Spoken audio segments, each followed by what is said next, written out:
Don't you just love it when Nakaba answers our questions and then all it does is leave us with more questions? What's up, guys? Alex here, and here we are to do a review of chapter 117 of Four Nights of the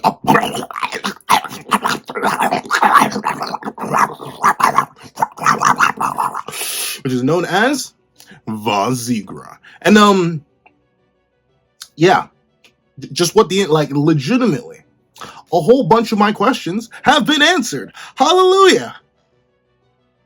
Everything is still confusing.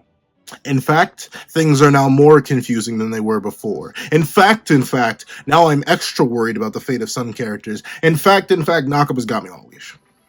He's got me on a tight leash. Like insane. Like I'm now hooked. To be fair, I've been hooked for a while now, but now I need this in an IV fed into me like darn near every week. But perfectly, it ends up coming out every week. And Nakaba, you madman. You mad. I have no idea what compels this man. Like, Nakaba's the definition of duology. Or, not duology. It's not duology. Technically, Seven Deadly Sins is a duology. But he's the definition of the dichotomy of man. Because he is one of the most sus mangaka that I read on a weekly basis. Some of the choices he makes, I legit need to bring the man up and be like, huh? But at the same time, he gives me peak like this. And thus I can't complain too much. But let's not waste any more time and let's hop right into it. Editing me. Ready. 3, 2, 1, go. Greetings, ladies and gentlemen. Fun fact. I have it on me. Wait. Wrong thing. I have it on me. And I keep it on me at all times. And we got a lot to talk about. So let's not waste any more time and let's hop right into it. So, first things first. We have this gorgeous, gorgeous color page. Color page? I swear I know English. I swear. It is my first language. She was about to make a joke like it's not my first language. No, it is my first language. Trust me, I know English. But this cover page, and I will admit, once again, I do 100% understand. This is not Zelda's story. Neither was Seven Deadly Sins. It definitely wasn't Gilda's story. But I don't know. Especially considering what this chapter does, I feel like we're going to be getting out of the Demon Realm already. And sure, there's definitely still a fight that's going to happen. I'd say the next 5 chapters will be taken up with combat. Probably. Just about, I'd say. But even still, even with that being the case and me being able to fully acknowledge that, even still, darn, bro. I was really, really, really hoping for more from these two. What little we got is nice, don't get me wrong, and I get it, that is their purpose in the narrative, but Gother got to look cool. Mel got to look cool. Elizabeth didn't. And I suppose if Elizabeth didn't, why do I expect Zelda to Gelda to? But and here's the thing, I feel bad for readers of Four Nights who have not read Seven Deadly Sins, because they're probably just thinking, what's the point of these characters? I mean, cool, they're people, and I guess they're strong, but what does that mean? But they're losing out on, in my opinion, probably. I mean, I like Elizabeth and Meliodas, and despite the weird stuff behind that, and the next one I'm going to mention, Bon and Elaine, I like them too. And obviously, I'm a big fan of King and Diane, even though there's weird stuff behind everything in Seven Deadly Sins. Unfortunately, you peel the curtain back, not even that far. You'll just take it off a little bit, and you're going to find a whole bunch of weird stuff. You do not need to look that hard. But ironically enough, this is probably the most conventional and normal, and not the most loyal, Meliodas and Elizabeth, but one of the most loyal couples in the entire series. And one of the most powerful, too. Not necessarily the strongest, I'd say every single Sin couple is higher than this one on the power chain, but still, I really wish we could have gotten more out of these two. Maybe there's still time, don't get me wrong. I know Nakaba has broken my ankles before. Once again, I didn't even expect this arc was going to happen. If we were going to see Zeldris, I didn't think it was going to be this soon, so who knows? Zeldris may have time to cook. Who knows? Maybe someone will show up and try to fight Zeldris. We can get that. But let's move on into Vazigra. Help me. Something bad is near. I'm scared. Take it out. What? Life spirits? Yeah, the humans, demons, goddesses, giants, and fairies. We are the font of energy that raises them all in every world out there. So, a lot's happening already on this first page. So let's break down why my brain is in pain. Number one, these life spirits, despite being conjoined, have individual sentience. And you may be wondering, why am I even pointing that out? Remember, the mini Percys had their own individual consciousnesses, ideologies, families. Jiggly Percy, or as I call him, Zaza, he's made up of a bunch of these things. How come none of them are screaming out? We know they're conscious. We know they exist. What's happening? Number two, a certain line here has me very intrigued on the validity of statements we've gotten previously from the previous series. Zaza says, yeah, the humans, demons, goddesses, giants, and fairies. We are the font of energy that raises them all in every world out there. Now, you may be wondering why this has me about to flip a lid. If you remember, in the original Seven Deadly Sins, it was stated that the goddess clan, the demon clan, the fairy clan, all three of them were made by their respective deity, not by life spirits. So which is it? Were they created by their respective deity? Does their respective deity have some sort of connection to the life spirits? It was able to make them? Or was that just a lie?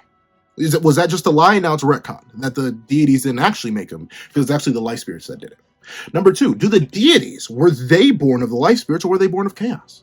Because there's always the argument on whether or not the deities even count as one of their species. Because notably, look at what Zaza lists here. He only lists the 5 sentient races. He doesn't list the Chaos Clan, or Chaos in general. Doesn't list plants. Doesn't list anything else. He just lists the 5 major species that we know of. So, if the Demon King and Supreme Deity count as, goddesses, demons, do they have life spirits? Were they born of them?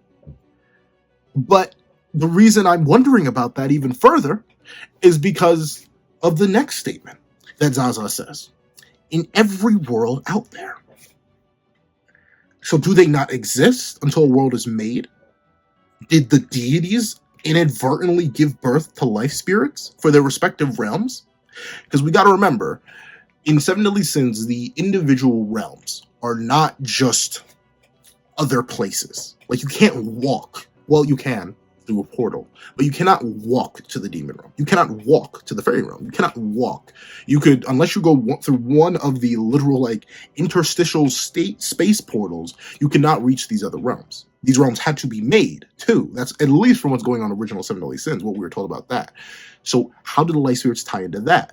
Do they naturally appear at the birth of every world? Does the respective deity that created said world need to make a contract or create these life spirits? I have no idea. It's very confusing.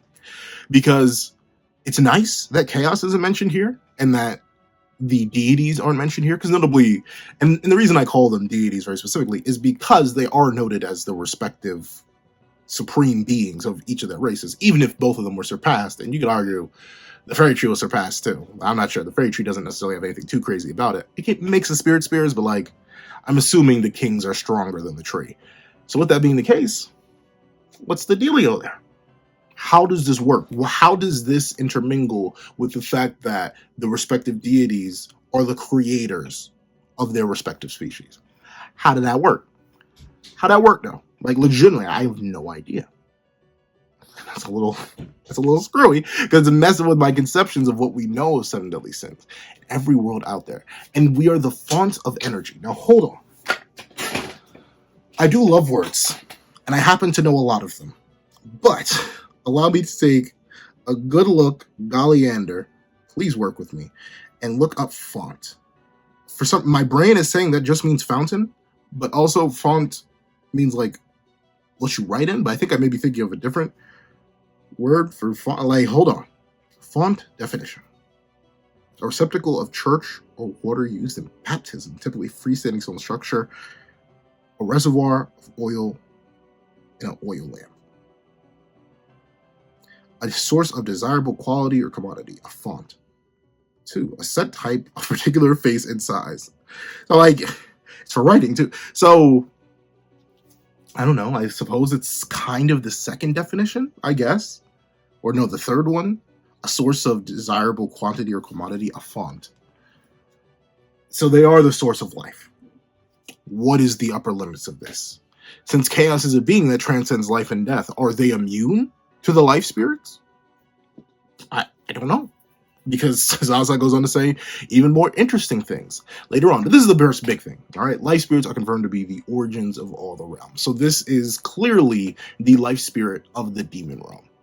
You think it'd be bigger? I don't know. Does anyone else find that weird? It's big, don't get me wrong, but like, this is supposed to be for the entire demon realm, presumably. Why is it so small?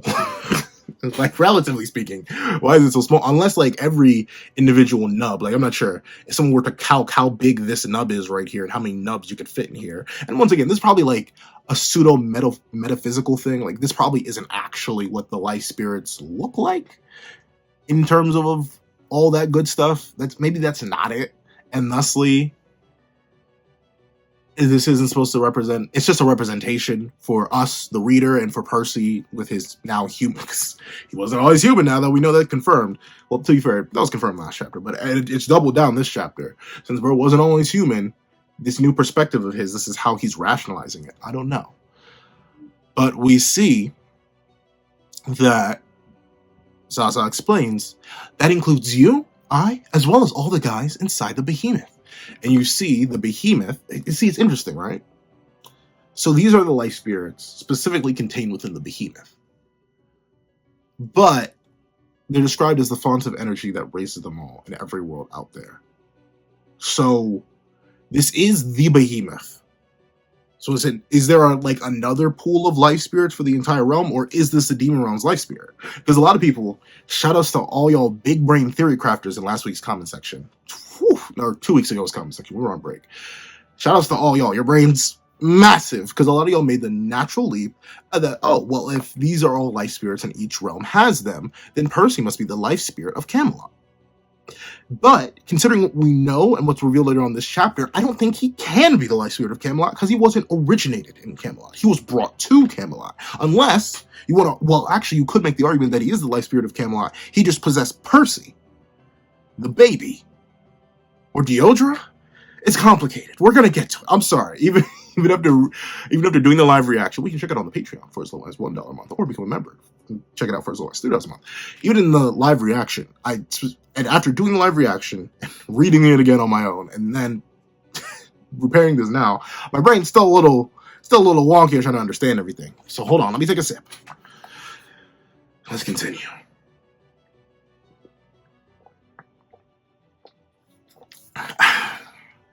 So, we do know that these are all the life spirits contained inside the Behemoth. And we do know that Percy himself contains numerous life spirits. Presumably every single individual mini Percy is a life spirit. But we also know that life spirits do not actually have to constitute an entire new life. And what I mean by that is we've seen the mini Percys sacrifice themselves to simply restore life to other individuals, to heal them. So we've seen that. So we know it's not the case that every single one of these individual spirits is actually required to constitute a whole new individual. And we know, unless the Behemoth counts as a demon, all these individual ones could just be the makeup of the Behemoth. And maybe you do need multiple life spirits to maintain one individual.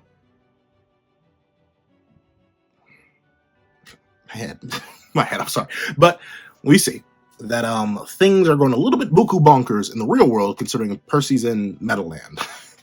And everyone's noticing, oh, it's shaking more than ever. This scream, it's like it could tear the demon world apart. So, sorry, scalar time. How little are we supposed to take that, Nakama? You're telling me this yell could split the planet? Someone calc that. Obviously, I know it's mostly metaphysical, right? Or not metaphysical, it's a metaphor. I know it's not. Because it says like it could, not that it's actually going to tear the demon world in half. But still very, very impressive. And we see that the demons, they know. They know what it'd be like. It'd be like that when it be like that, especially when it be like that. They're like, all we can do is trust in our savior. Ain't that sad though? Like Zeldris, I get why they have no respect for your nephew. They probably don't have respect for you, dog. First things first, they still believe the Seven Deadly Sins are ops. And to be fair, the Seven Deadly Sins were in fact ops and slayed a whole bunch of people. But still, they still believe the Seven Deadly Sins are ops. You yourself are 100% useless in the situation, and I bet you are 100% useless in the situation. How long ago was the original Behemoth thing? Percy was like 4, I think. Like, you're useless 12 years ago. Zeldris, what do you do? I'm kidding. I know he runs the realm. But still, Zeldris, dog. He's just standing alongside and putting all his faith in what he views. Because no, Zeldris doesn't know that Percy is a light spirit. I don't think, I highly doubt anyone, except for maybe Ironside, that's what's revealed later on this chapter, I suppose Mortlock, I doubt any of them know what Percy actually is. So the fact that the king of the demon realm can do nothing but stand around and watch as his realms get ravaged, destroyed, kind of wild. Like, I know the Behemoth is strong. Zeldris, just go put it to sleep or something, knock it out. But of course, we do get to see that Zeldris, once again, putting his faith in the son I guess he can never have. Because once again, still no mention of these two have kids. I know technically Gelda's a vampire, so she's like, you know how two negatives make a positive, and you could say someone's unalived? She's unalived. So, like, she's alive, but maybe, you know, it runs cold for a reason. But at the same time, she has a father. I think they can give birth. I'm confident they can give birth. The fact that they don't have any kids still nettles me until Nakaba confirms that these vampires cannot reproduce one way or another. I'm going to be disappointed that we didn't get to see any of their kids. I'm just gonna keep it a stack with you. I'm gonna keep it a stack with you. I ain't gonna try and sugarcoat it. I'm disappointed that they're doing nothing in the grand scheme of things, and they don't have kids. Two things. I wanted two things when I saw y'all again, and y'all failed. Meliodas succeeded. Gother can't have kids. I know Gother can't have kids. Succeeded. He did something. Bond, he made Lance. All I need to know. King and Diane, I know their kid exists. And they were still about to do something from 15 light years away. No, not light years. So, Zell and Gel, love to see y'all. Mad disappointing. However, we do get to see. Zeldris just fully admits, oh yes, I'm the king of the demon world. I'm just unable to do anything against this natural facet of the demon world. So you make me sad, bro. But of course, let me get off Zell's back. We do get to see that everything begins shaking. And a really nice detail I like in this chapter is look at this. Look at these lines. Not lines. These SFX, these sound effects. They're growing. You hear the I can't. When I was younger, I used to be able to do a lion roar. I cannot do it anymore. I can't do it. I'm sorry. I'm not gonna tear my throat apart right now. But we do get to see something's roaring. And you see, even Sir Thickums III begins to violently shake. And we watch as the Donners and everyone else can't even stay on their feet. Whatever is happening, it is legit shaking the whole realm. It could literally split the realm apart with its massive, unbelievable girth. I wish I could say I was sorry, but then I would be lying. Okay, I'm sorry. But we don't get to see that Morlock is like, is this the Behemoth our demon prisoner spoke of? Where could a monster like this be? Oh, my eardrums. I love how Morlock, the serious leader, is like, what in the world? They were telling the truth? This is crazy. Where could a monster like this be? And Rosebank is just like, my eardrum. But I suppose that's true, because remember, they're on the back of it, which is weird, right? You would think they'd be able to sense it. If this creature is so large and so powerful that, once again, the Albion is the size of a flea, something that we will see confirmed in a second, you're telling me you can't sense it? Like, it's not a planet. Like, I get why they hypothetically couldn't sense a planet. A planet, while technically being alive, it does not have a life force signature that you can lock onto, or a magic signature. But, like, they're sitting in the miasma. a magical thing that's being produced by the behemoth. You think they'd be able to tell what the behemoth is, or like what it's cooking up right now, or where it is. Like, come on now, tell me you can't feel it. But that's the one thing. I can't even just chalk this up to a Seven Deadly Sins thing. This is like every single power system that has a sensory ability built into it. They only sense things when it's convenient. If it's ever inconvenient to the plot, all sensory abilities will go straight out the window. I personally really don't like that. I feel like it makes characters feel dumb for little reason. That's why I've never necessarily been a fan of it. But no, not much you can do about it. But we do get to see that Lance notices, because of course, Sir Lance is paying attention. He's like, Percy, what's cooking, bro? You good? Because Percy is he lost in the sauce? Is that an appropriate way to put it?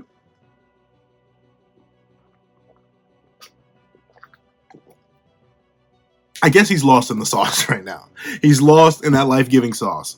And Lance starts to shake him like, dude, wake up. You're supposed to keep the miasma off of us. Percy, what are you doing? Presumably they're still like slightly free of the miasma. You don't see the miasma raining down on them. But you see, even Anne is like, wait, hey, come back to us, Percival.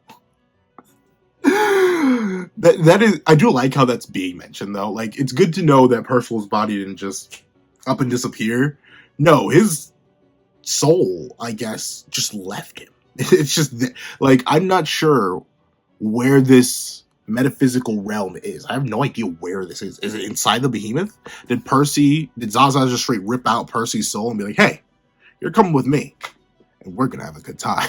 Like, what happened here? I genuinely have no idea how this works, but I hope we get to see this mechanic return again. I'm presuming that calming or interacting with or manipulating the life spirits is going to be one of Percy's big roles going forward, and thusly I can smell this scenario happening again. So Percy being prepared for it is interesting.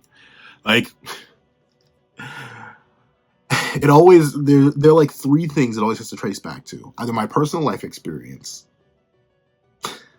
Dragon Ball FighterZ, or Kingdom Hearts. So let me take you back in time to Kingdom Hearts 2. I think this is in just base Kingdom Hearts 2. I mainly think of Final Mix. Is it my favorite game in the series? I think it is my favorite game in the series. So Kingdom Hearts 2 Final Mix, the Roxas fight. When you beat Roxas, Donald's like, I think Donald and Goofy are really like, oh gosh, Sora, you're kind of zoned out there. Is this what happened?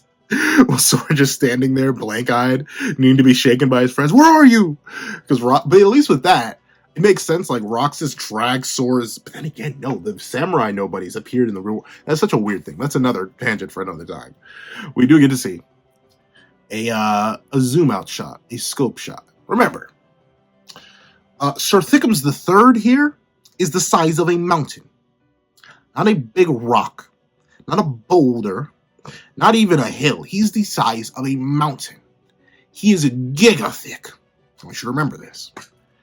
And note, throughout these entire past 3 pages, the roar hasn't stopped. It started with, and then it went to, and then it's going to,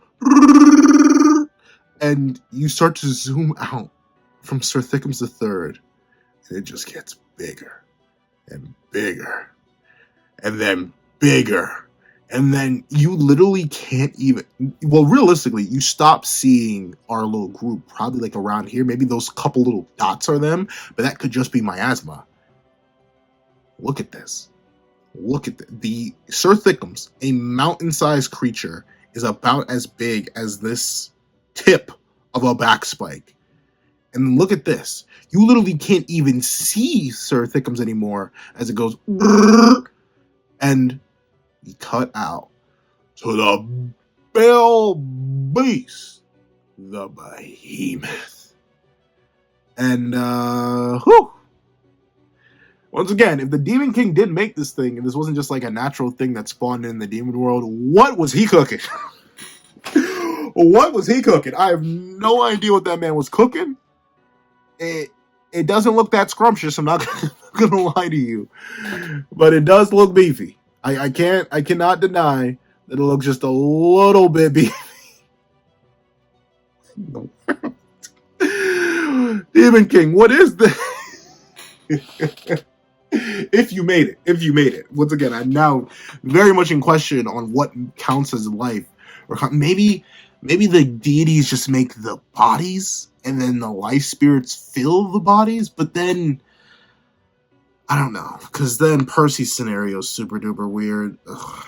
But this is the Behemoth. Now I've seen a lot of people saying this looks like Hawk or a pig, and I don't know how. What kind of hawks and pigs have you been seeing? The most this looks like, it kind of looks like a really awkward dog. Like, it looks like a multi-legged dog. That's what this specifically reminds me of. But I'll admit, maybe I'm just not seeing what everyone else is seeing. It wouldn't be the first time where people have been like, this looks like this. And like, I just cannot do the connection in my brain. Like, the neurons will not fire to see the same thing that everyone else is seeing. So maybe that's what's happening here. I just don't fully get pig from this. But once again, notice these back spikes are these things right here. Remember, Sir Thickums III is as big as a mountain. You can't even see Sir Thickums III here. And look at these massive back spires. That means these little things right here, these hairs, are these. Someone calc it. I just need to know how much energy it takes for this thing to move. This thing is, like, I'm not sure. This has to be the size of a country, right? Like, maybe I'm just gassing it, but think about it. If Albion, Sir Thickums III, is already mountain-sized, and Sir Thickums III is like this big, and then the Behemoth, like, to put it into perspective, Sir Thickums III is probably the size of the tip of the cursor. Respective to this image. That's how big the Behemoth is. This has to be at bare minimum a country-sized construct. Because, like, I would say, like, a full strand of this hair, if this is Sir Thickums III, a full strand of, like, these hair, whatever, spikes, or whatever you want to call them, I'd say a full strand would probably be about, like, an island, in terms of just raw size. There are hundreds of these things. Not to talk of the massive spires on its back.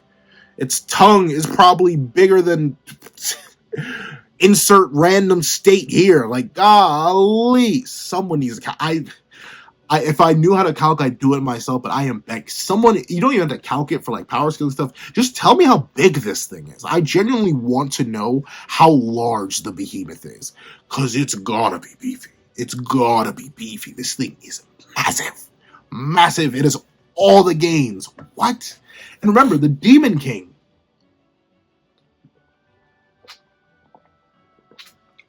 If I'm remembering correctly, the Demon King, after years in purgatory, literal, not even years, 1 billion years in purgatory. So once again, remember, the Demon King was in there for the whole 3,000 year time skip.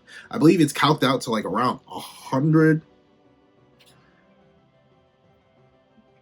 I think it's like 1,275 or 76 million years. The Demon King was in purgatory, scrunching all over purgatory beasts. And the Demon King was probably about the size of an Albion, maybe actually a little bit smaller. The Demon King made this, supposedly.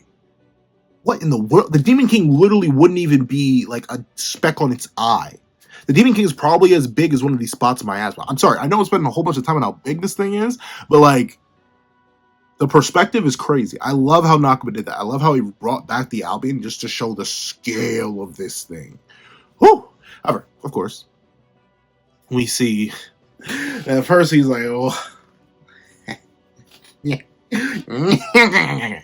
sorry, you say I'm a spirit?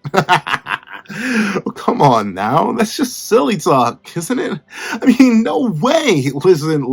I get it. You're new here, Zaza, but my name's Percival, okay? I'm a person, it's kind of, purr. Like, come on now. Call me a cat. My grandpa raised me on the Lord's finger for the past 16 years. Dude, I'm a dude. I'm not a spirit. I'm literally a flesh and like bones. I can't even spell either of those words because grandpa never taught me how to spell. And when you see Zaza's like, which one of us is stronger? Which one of us is more knowledgeable? Which one of us beat the trials? Which one of us, like, Zaza can go for a hot minute. And Zaza, I love how Zaza is just so about the business. He doesn't even entertain it. He's like, nope. You simply entered the mind of a human being named Percival. Now, what? Because here's the thing. Wording is everything. Wording is very specifically everything. Wording can take a character from being like planetary to universal. But that's the power scale. Wording can, a single flip of a word can change the context of an entire sentence. I'm not going to give any examples because I'm just thinking of like funny stuff. I can't think of like a serious example of like heck, think about it. Just a missing comma can change everything. Like, I like her, comma, mom. That means you're telling your mother that you like some other person. I like her mom, no comma. That means you like someone else's mother. So like, commas can change things. So words are massive in the grand scheme of things. So when Zaza says, nope, you simply entered the mind of a human being named Percival. Entered the mind? If you're a life spirit, how'd you enter the mind? I thought at first he entered the body of Percival. But no, he entered the mind. And apparently he gaslit himself into being Percy. Like, so is the original Percy in there? Hello? Percy? Are you in there?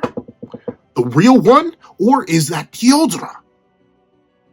Because, well, let's get into it a little bit more. Percy's a little bit flustered. He's like, what do you mean?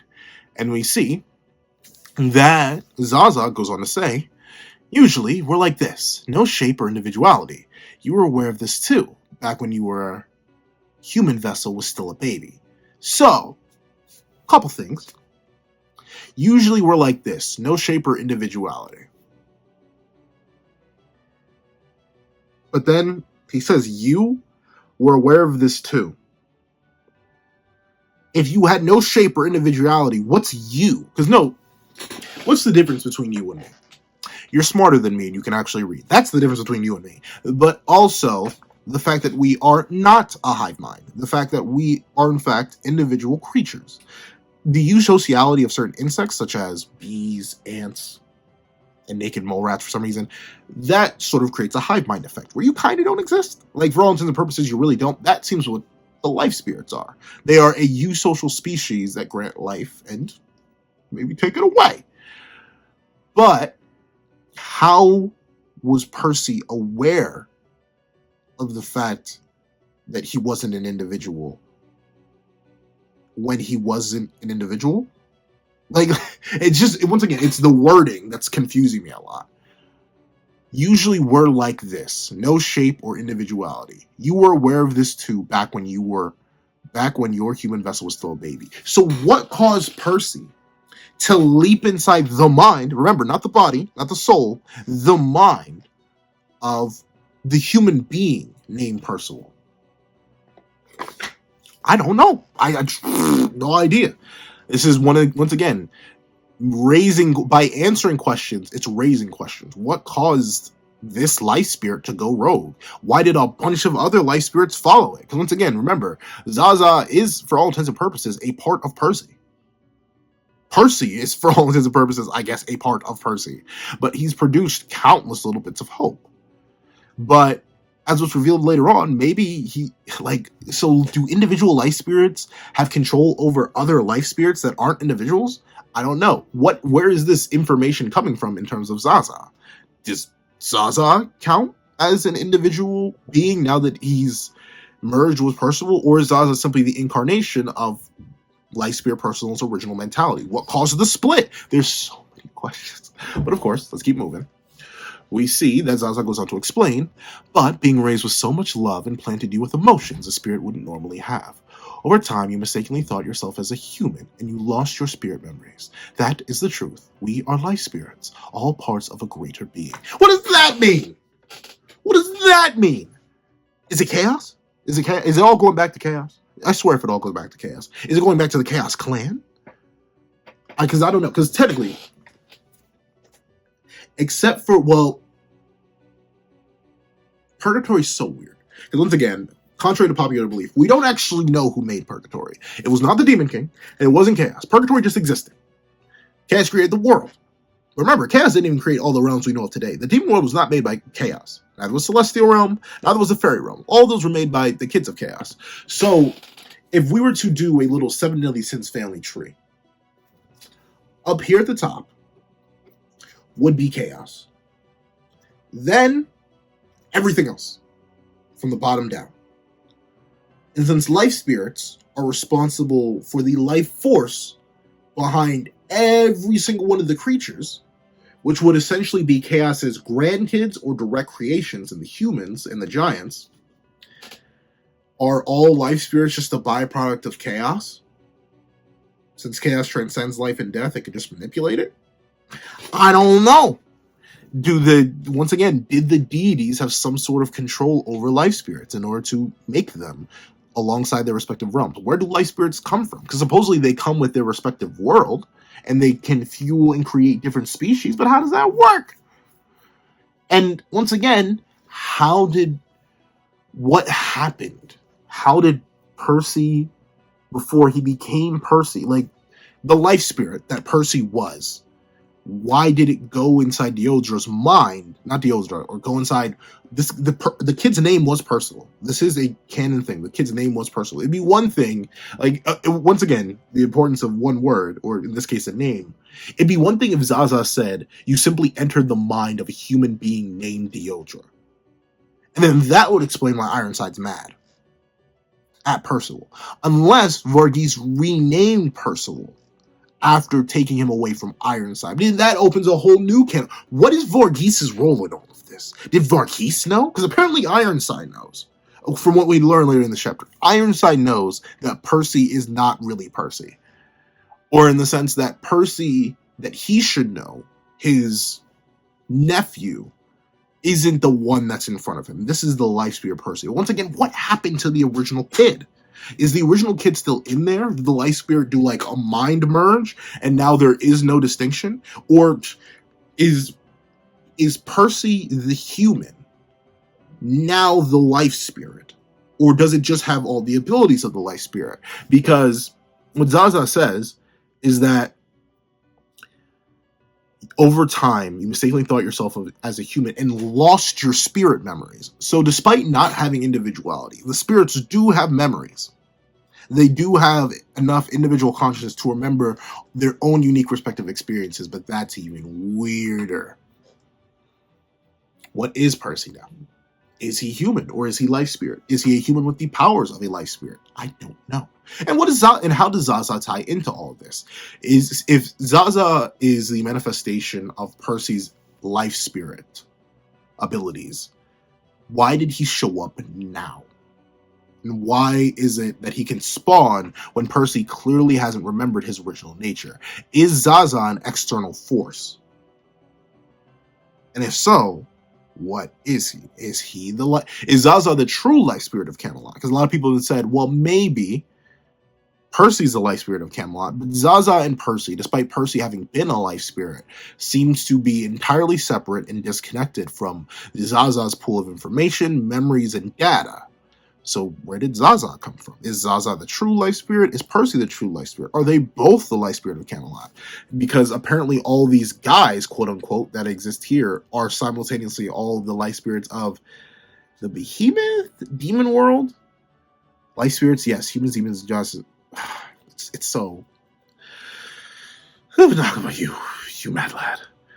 But we see that Zaza, due to being most likely a absolutely empirical being, as far as we know. One that only works on logic and the information that it has. You just say, yeah, you're wrong. You can believe what you want to believe, but you're wrong. And Percy, obviously not liking the fact that his emotions, his life, his existence is essentially being devalued and mocked. Like, no, you aren't an actual individual. You're simply one of the ones that broke, that got away. You're not actually a person. And obviously that makes Percy nettled. He's like, you're lying. That whole story's ridiculous. I'm a person. I'm human. I'm the grandson of the Holy Knight Varghese. How does he get tired if he's in like an astral form? Do souls have to breathe? What are they breathing? However, we do get to see that Zaza's like, this is why I never spoke to you before. I knew you wouldn't believe me. Not until you heard about it from someone who knew, such as Ironside, the man who made you like this. What is that? What does that mean? Sorry. I paused because I thought I was about to have a revelation of revelations. But no! I'm not playing Fire Emblem right now. What does that mean? Not until you heard about it from someone who knew, such as Ironside, the man who made you like this. So is Deodra fake? Is Deodra fake? Nakaba, I need answers. Nakaba, I need answers. Is Deodra fake? And the reason I'm asking this is because Zaza says that Ironside made him like this. Now, when he says him, I'm not sure if he's referring to Percival the Light Spirit or Percival the baby or kid, but made you like this. That implies that Ironside somehow had the ability to manipulate a life spirit into going into his son. How though? And if so, considering there doesn't seem to be a twin situation going on with Deodra, and we know Ironside's wife,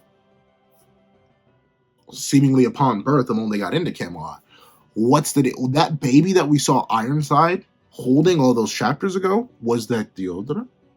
I believe so. He says it's Deodra, but where does Percival factor into all this? Is Percival not even his kid? Is Percival an experiment by Ironside in an attempt to revive Deodra? I have no clue. However, we do get to see that the Behemoth life spirits are still freaking and geeking. They are happy that Percy's having a whole little midlife crisis here, but they're still freaking out. And we see that it's saying, help me, I'm scared, I hate this, But, considering it is a Behemoth, and the Behemoth went, it probably sounds something like,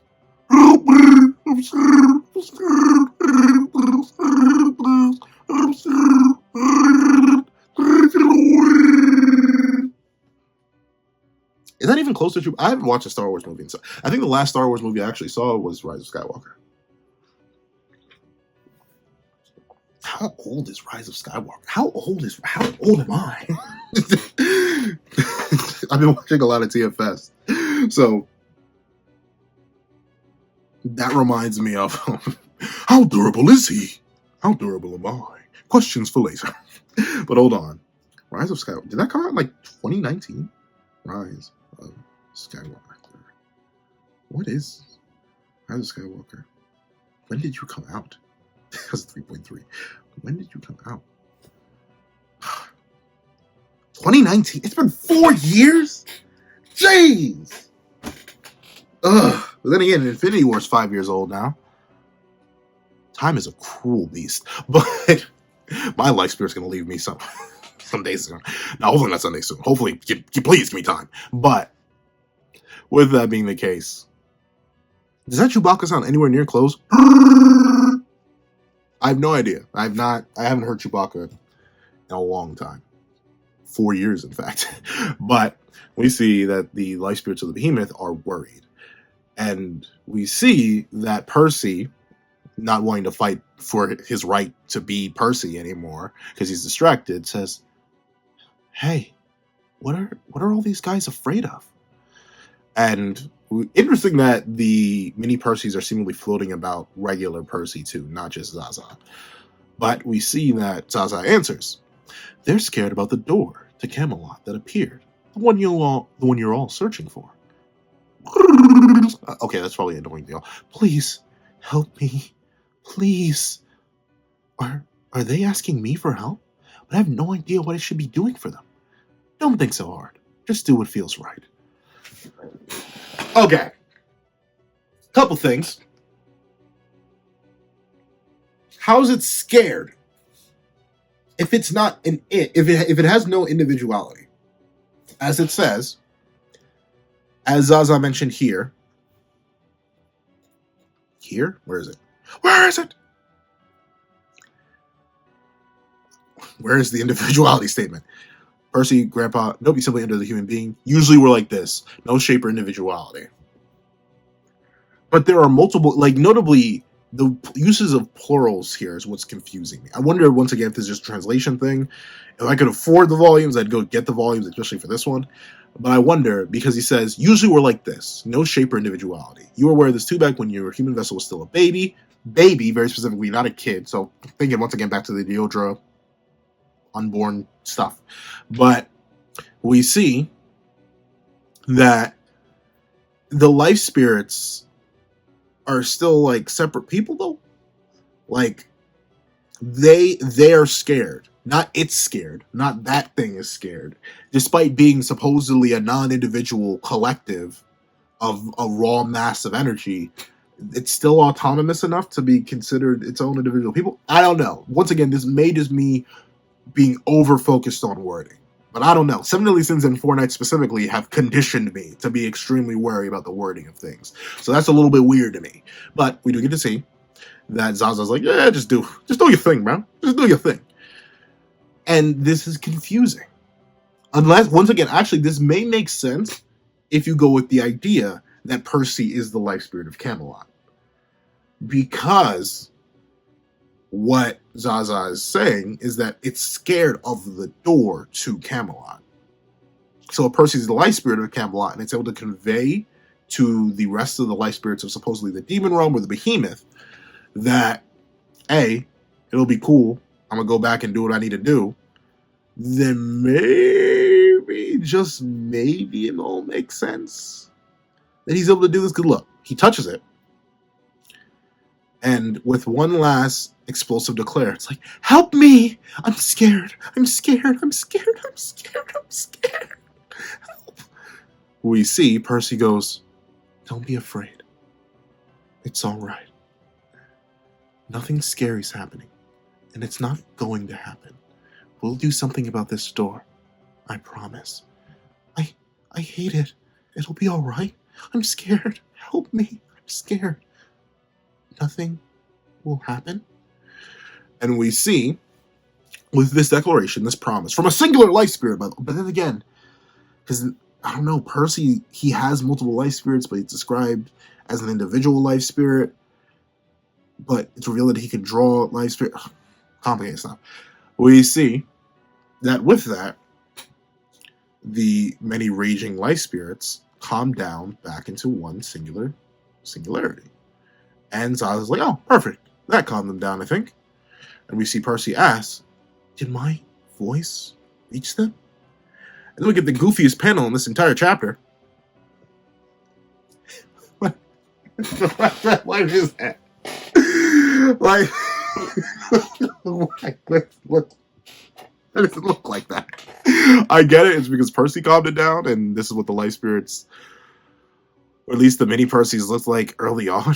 Like, it just had to be the easiest panel to draw. Just get a circle tool, just boom.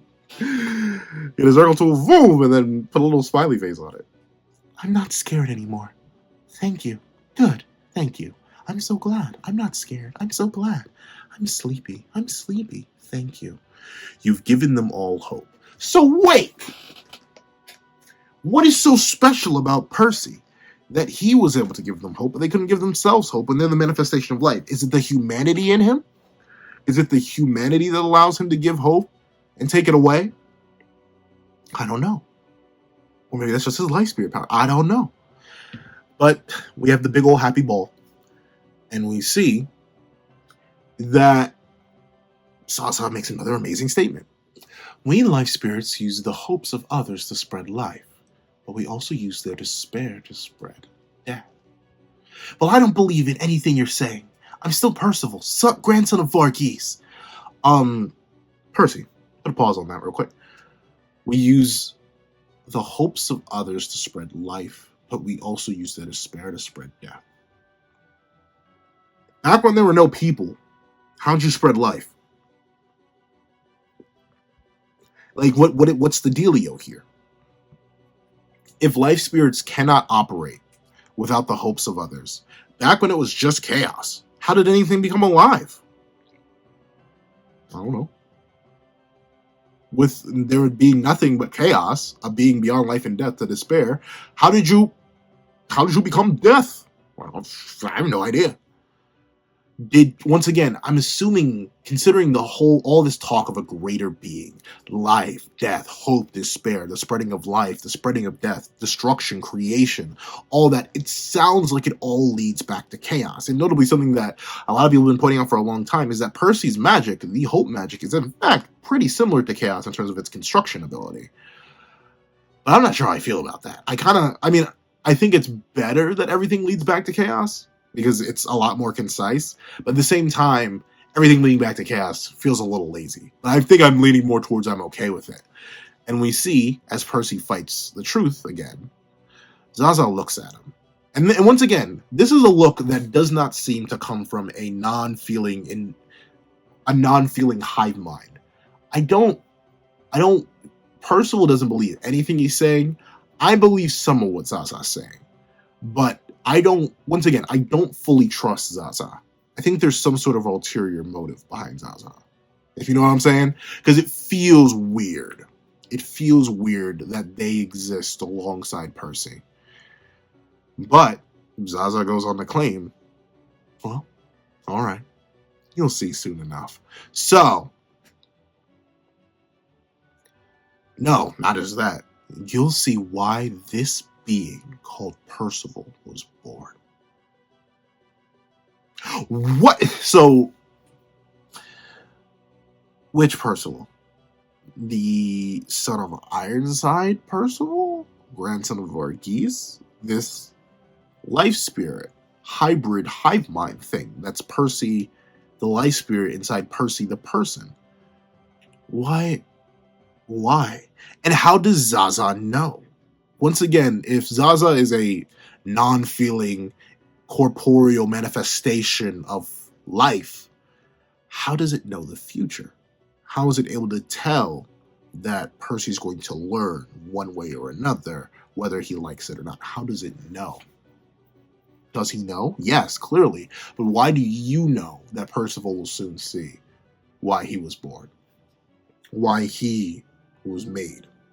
Does that have something to do with Arthur? I have no clue. Whew. I'm not going to get out of the kitchen, bro. No, stay in there. In fact, double time in the kitchen. But we see, as everything falls apart, Lance is still focused on the one guy who can save them all. Percival, wake up! Everyone's falling and collapsing and everything's shaking. But suddenly they realize the Donster first.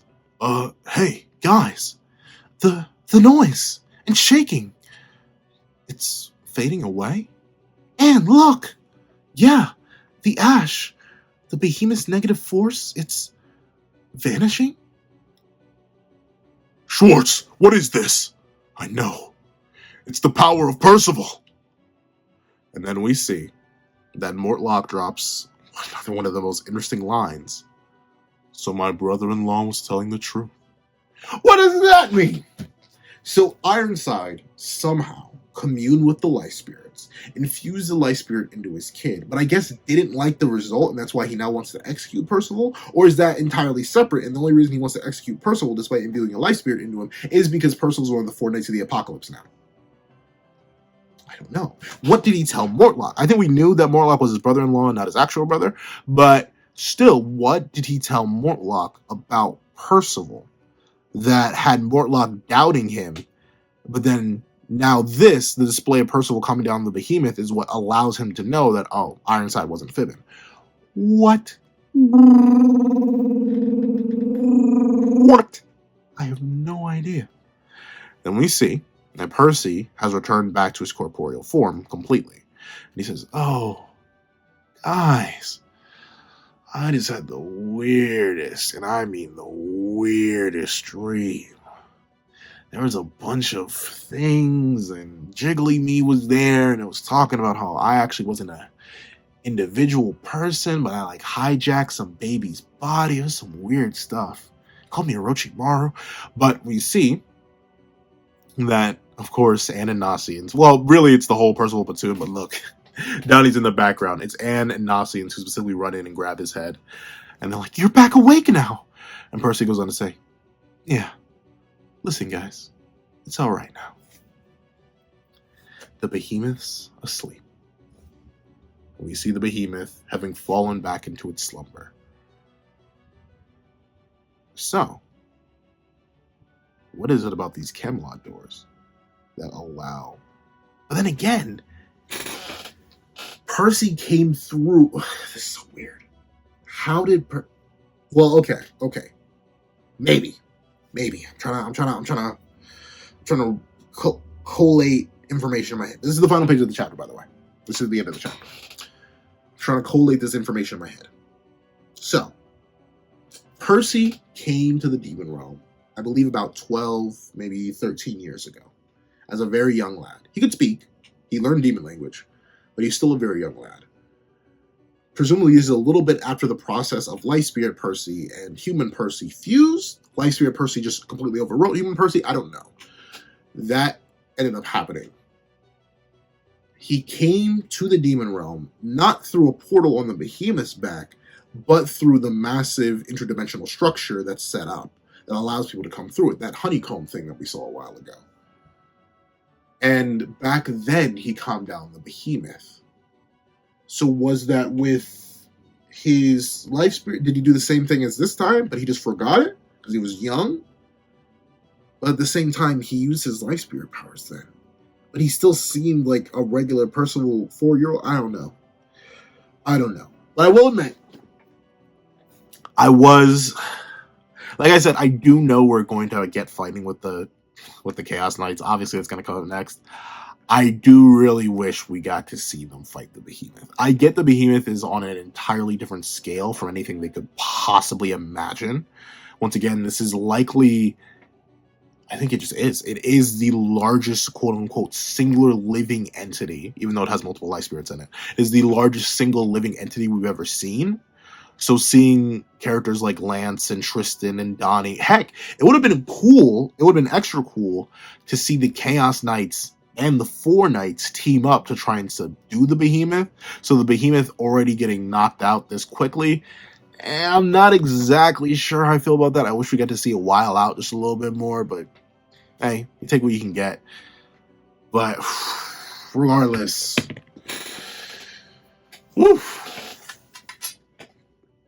an insanely W chapter. Like I said, this raises many more questions, just as many as it answers realistically. But still heat. Still heat. Nakaba is one of my favorites at building a mystery as he solves other mysteries. And this is the ultimate case of it. I'm super excited to see what happens next week. If we're going to get any more exploration on this Life Spirit stuff, or we're just going to immediately hop into the battles. I'm excited to see how his friends deal with the fact, or if Percy can even tell them or will tell them about what transpired in the mystical, magical world of the Behemoth's Life Spirit core. What the whole Life Spirit plotline is going to lead to. I'm super excited to see why Percy was born. As Zaza claims, I still don't fully trust Zaza. I trust a lot of the information that they give, but Zaza themselves, there's a lot of contradictions. Once again, that could be a translation thing, but the contradictions are really catching my eye. There is a lot of stuff that is very up in the air, and I really like it, and I'm really finding myself able to care. So, Nakaba, you sly beast. You're cooking. However, that is what I think. Please tell me what you guys think in the comment section down below. Thank you so much for watching. Remember to like, share, comment, and subscribe. And make sure you hit that little notification bell so you do not miss out on any videos that come to the channel. Also, I do have a Patreon down below where you can support for as low as $1 a month. Things like exclusive videos, early content, and more. And also now become a member of the channel for as low as $3 a month to get the same perks and more. Some of those perks include the live reaction to this very chapter. Now, Thank you guys so much for watching once again, and I hope you guys have a wonderful day. This is That Guy with the Pencil, writing off.